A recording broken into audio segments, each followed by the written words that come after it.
দুবাইয়ের প্রচণ্ড গরমে এক শুক্রবারের দুপুর সূর্য যেন পুরো শহরের উপর রাগ হয়ে জ্বলছে। রোদের তীব্রতা এতটাই যেন প্রতিটা নিঃশ্বাসেও আগুনের আঁচ টের পাওয়া যায়। তবুও আমি হাঁটছি, শান্তির খোঁজে, নামাজের টানে। জুম্মার দিনের একটা আলাদা মাহাত্ম্য আছে। আরব শহরগুলোতে তা যেন আরও গভীরভাবে অনুভব করা যায়। রাস্তায় পা ফেলার সাথে সাথে মনটা যেন ধীরে ধীরে আল্লাহর দিকে ঝুঁকে পড়ে।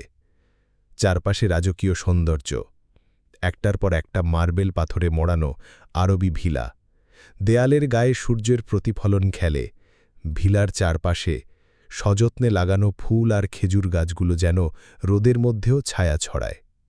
প্রতিটা ভিলার সামনে দাঁড়িয়ে থাকে দামি ব্র্যান্ডের গাড়ি, বেশিরভাগই কালো, সাদা অথবা সোনালি রঙের। আরবদের গাড়িগুলো এমনভাবে সাজানো যেন গাড়িটাও বাড়ির সম্মানের অংশ। হাঁটতে হাঁটতে নামাজের কথা মনে পড়ছে। গরমে ক্লান্ত শরীরটা যেন প্রতিটা কদমে ধৈর্যের পরীক্ষা দিচ্ছে।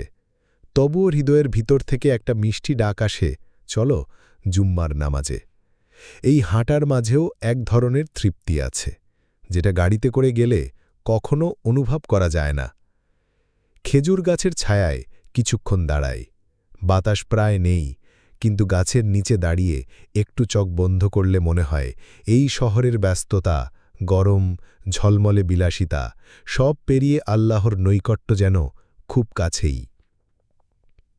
মসজিদের মিনার দেখা যায় দূরে, হাঁটা জারি থাকে। শরীর হয়তো ক্লান্ত, কিন্তু মন শান্ত, কারণ আমি জানি এই পথটা আমাকে নিয়ে যাচ্ছে সেখানে যেখানে কিছু সময়ের জন্য হলেও সব ক্লান্তি ভুলে গিয়ে শান্তি পাওয়া যাবে।